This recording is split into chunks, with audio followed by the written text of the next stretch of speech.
I have some pension reality checks for you, and I've written in deep detail on Vanguard, Scottish Widows CS8, and the SJP Polaris for funds. And we've looked into why they underperform, why your pension might be disappointing you in many cases.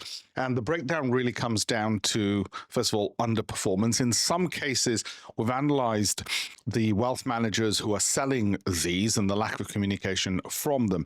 So underperformance, as measured by a couple of metrics. One is their own benchmarks, whatever the benchmark that the fund has set itself. Secondly, against a broader benchmark, which they haven't set, but they could have done. It would have fitted in the same degree of volatility.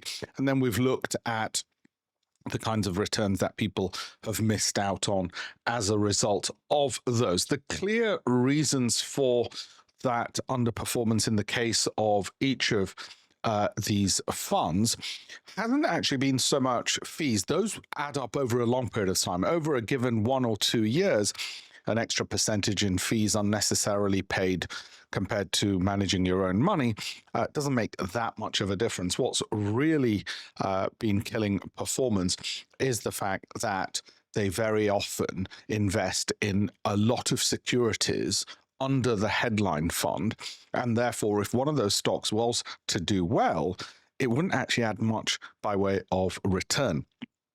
The next problem that they have is that once you factor in a period, as you always should, of a falling market like 2022, they tend to hold all the way through that and so drag you lower before eventually having something of a recovery, and that's also costing you money. If you want to see the deep dive research in all of these, go to campaignforamillion.com. We go into what each of the funds do, what are the total charges for every single fund. It's all completely free.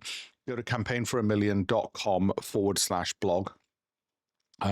And also what the alternative returns might be. So again, going into those, it's SJP.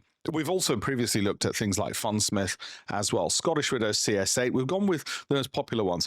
And we'll do more of these. It's just that it takes quite a bit of time to sort of break these down and then research them and look at what the problem is with each one.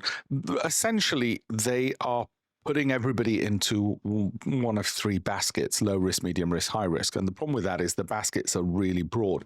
And because they're broad, they cater to the lowest common denominator in each basket. The point being that if somebody wants particularly low risk within the medium risk, so they're at the low risk end of medium risk, everybody is in the low risk end of medium risk.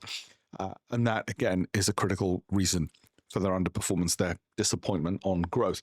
Another reason for their disappointment on growth, sort of related to that, is that, of course, you could be buying a fund which isn't bespoke to you. It's just you're one of thousands of people who are joining at any particular time, usually off the back of some positive media coverage, some name recognition, some articles somewhere being placed in media.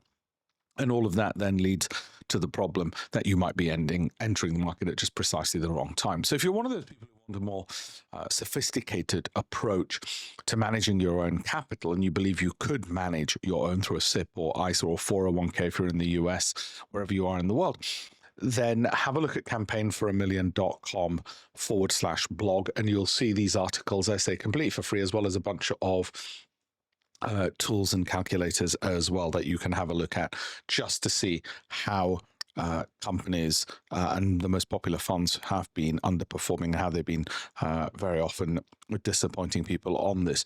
I should say in other videos, I've got a list here. We look into Baillie Gifford, or in other articles as well. Scottish Widows I've already mentioned. I don't want to sort of get as clear-cut as naming and shaming, but it is sort of getting into that territory. And that is the problem with a lot of these funds, that they're just spraying and praying into a very broad basket, holding in downturns, and you're getting screwed in terms of growth. So my answer to you all, learn to do it yourself. If you want to download a free copy of one of my many books, completely for free, then go to campaignforamillion.com as well. Thank you very much.